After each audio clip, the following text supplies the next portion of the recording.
Ladies and gentlemen, boys and girls, children of all ages, across all nations, races, and denominations, what is up? The King of Lightning here today, bringing you guys and gals Toriko chapter 346 review. If you have not seen the live reaction to the chapter, there will be a link in the box below as well as an annotation in this corner right here. Now, when it comes to this chapter, Toriko, there's a lot of intel, a lot of exposition that not only highlights things about God and the use of humans throughout the process of making God, as well as Froese, but also the golden cookware, the seven beasts, Ika, and Don Slime, and whatnot. So, a lot of things to go over in this one chapter.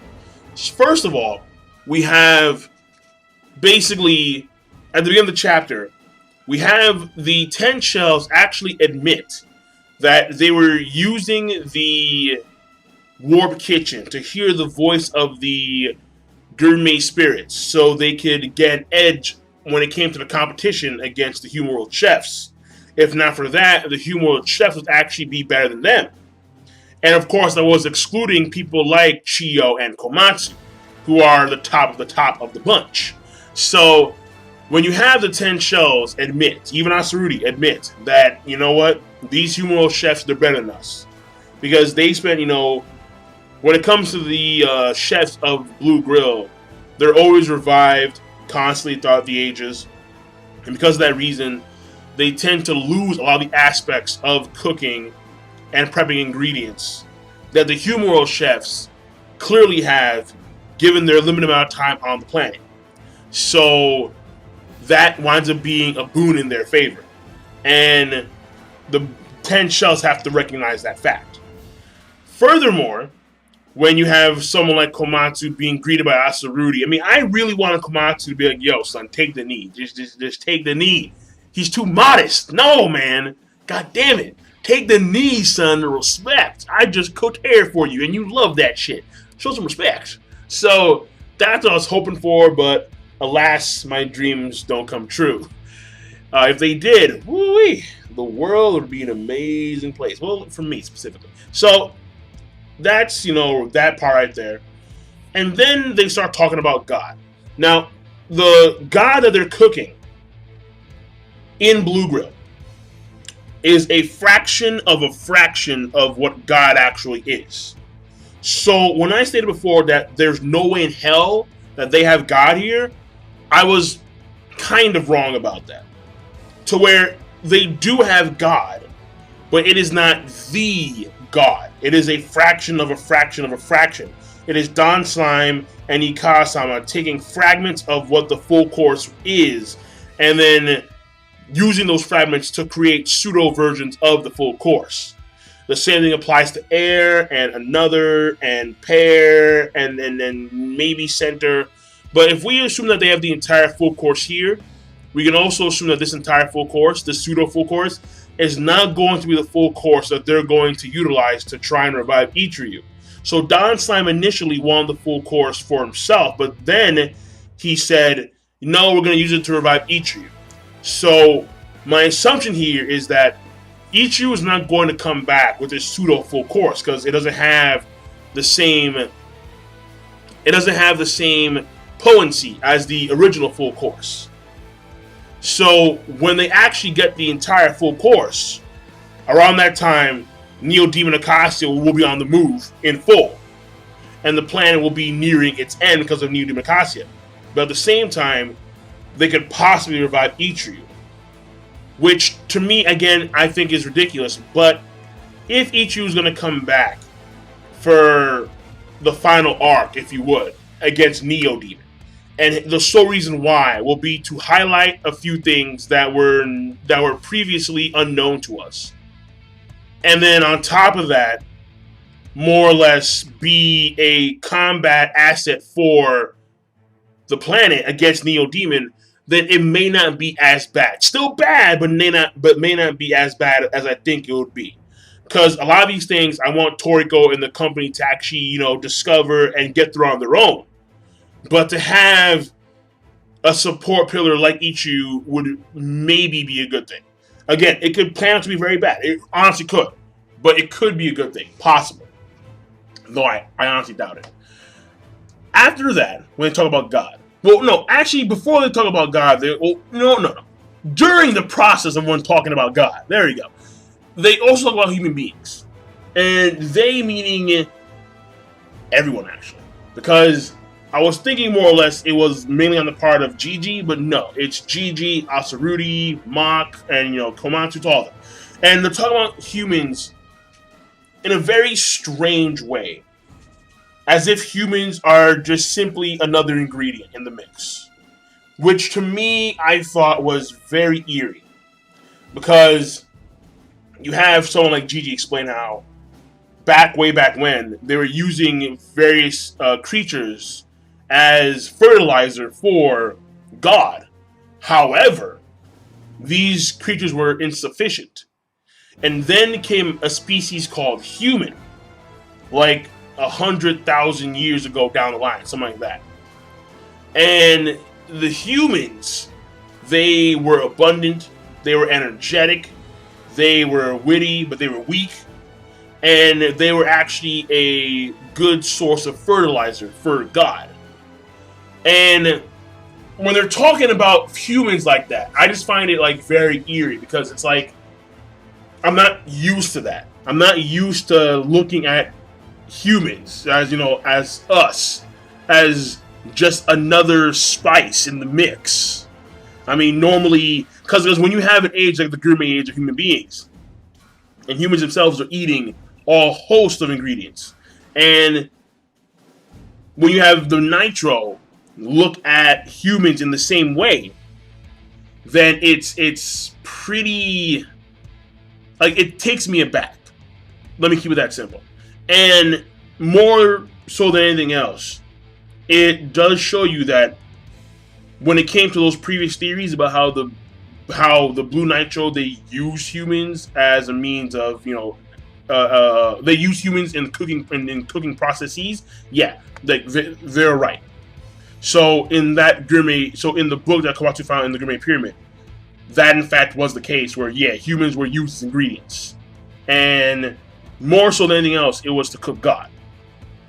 Now, I'm not saying that's bad or good, but more so it just does show you that humans, their weight to the overall gourmet world, to the overall Toriko world, is not as large as what you would normally think human weight is for other series. They're nothing too special. You see what I'm saying? So, moving on. Then we have the whole thing involving the golden cookware. Now, this to me I thought was very cool to find out. How the 7 beasts are the creatures where you get the material to actually make the golden cookware. So the golden cookware are not specific items. They are items that you can create, but you need the materials. And the materials come from the 7 beasts, in which another used to reside in. And the 7 beasts are pretty intense. Oh wait, hold on. And by the way, hold on. Let me backpedal real quick, because I forgot. When it comes to cooking God, there is a way out. All right, there is that boon at least, and that way out is Froese. Froese was able to actually cook God in a certain way where it required no sacrifice. Now, here's my assumption. Hear me out here. I think that there was a sacrifice. Even though Jiji said that there was no sacrifice, I'm pretty sure that there was a sacrifice. And that sacrifice was her own life. And when Minora believed that he was the reason why Froese had died, maybe it was the case that Froese was going to die anyway, because she herself was that sacrifice to cook God. Furthermore, when she stood in front of Komatsu, when Komatsu first arrived to the area, I think she is there to teach Komatsu the cooking method of God, without the use of any other lives but Komatsu's own life. So what I think Froese is going to do is that she's going to teach Komatsu the way to cook God, but in the process tell him that you are going to probably lose your life while cooking or when God is finally done. But there's going to be a way out, and that's going to be through Toriko. That's probably the case. I don't doubt it. So then moving on, 7 beasts. We have some pretty heavy hitters, all right, that the Gourmet Knights are going to take. So maybe we're going to see some combat. I mean, I don't know how they're actually going to deal with the 7 beasts, given the fact that they're under a lot of freaking water, therefore a lot of pressure, and these beasts are far from bitches, all right? Let's go through all of them. When excluding the giant shell, because the giant shell, they're already here, it's going to be easy cakewalk. So first of all, we have the Shark King, Raizame. All right. Then you have the Turtle King, Pandora. You have Coral King, Corlin. My favorite of the bunch right here, the Scaled King, Atlantis. This guy, man, he's a threat. And the way this guy is, like the way the picture's drawn, it looks like he's actually like at like one of the bottom of the ocean areas, because there's no light around that area, and he's walking around like the ground. So Scaled King Atlantis, I got the feeling he's gonna just like this guy's on some other level shit right here. Then of course you have the Octopus King Yamatako Orochi, and then this bitch right here, the Sea King Ocean. So basically you got some heavy hitters. And I want to see how the Gourmet Knights are going to pull this off. Because the environment definitely is not suited to their advantage. Hence being underwater, under a lot of pressure and whatnot. So how are they going to pull it off? I'm going to be very curious. Amaru specifically, because Amaru says, no, allow us to sacrifice our lives, or to risk our lives in the sake of actually attaining the material to cook the gold, to make the golden cookware. So that's going to be fascinating. And of course, you have the individuals like Milk II, Karibo. They're going to make the actual cookware itself. So it's all coming to place. They're going to have some folks consume a lot of energy and use food immersion to actually be fertilizer, so they can give energy, so they can give enough energy to the process of actually cooking God. But of course, another is the main one here, because another takes 600,000 years to cook, which they need to go to the spirit world to actually cook. And that's going to be like the main thing there, obviously, because Area 6 is the another arc. So even though you have pseudo full courses for the other ingredients, you have a genuine another. So that's one thing I do need to point out. They have pseudo air, they have pseudo pear, they have pseudo news and Adam and Earth and pseudo God, maybe pseudo center, but they have the legitimate another. And another is the one that they need to focus on the most. And that's going to be where they actually go to this, time 0 to prep, to cook. So that's going to be good. And overall, the ending with Don Slime talking to Ika, how Ika, he was foreseeing, Neo's resurrection or like return very soon, and how they had to hurry up and whatnot. And basically, that's there to let us know, simply put, that Don Slime knew well in advance that Neo was going to be on the move. So that's really it. So overall, the chapter, it was a good chapter. It gave us a lot of insight, as always, a lot of exposition, and it did move the story along with the 7 beasts, with Froese being able to actually cook God in a way to not sacrifice lives, but how initially the way to actually cook God was to sacrifice a lot of lives as fertilizer, and how humans, even though they were used as fertilizer, in the grand scheme of things, in the grand scheme of cooking God, that's actually fairly new. So there's been a long time when it comes to cooking God. Hundreds of thousands of years at least. So I'd say I'm done. Overall chapter rating is going to be good. And I will see you guys and gals later. King of Lightning, rate the video, comment, and subscribe as always. Peace. Have a nice goddamn day.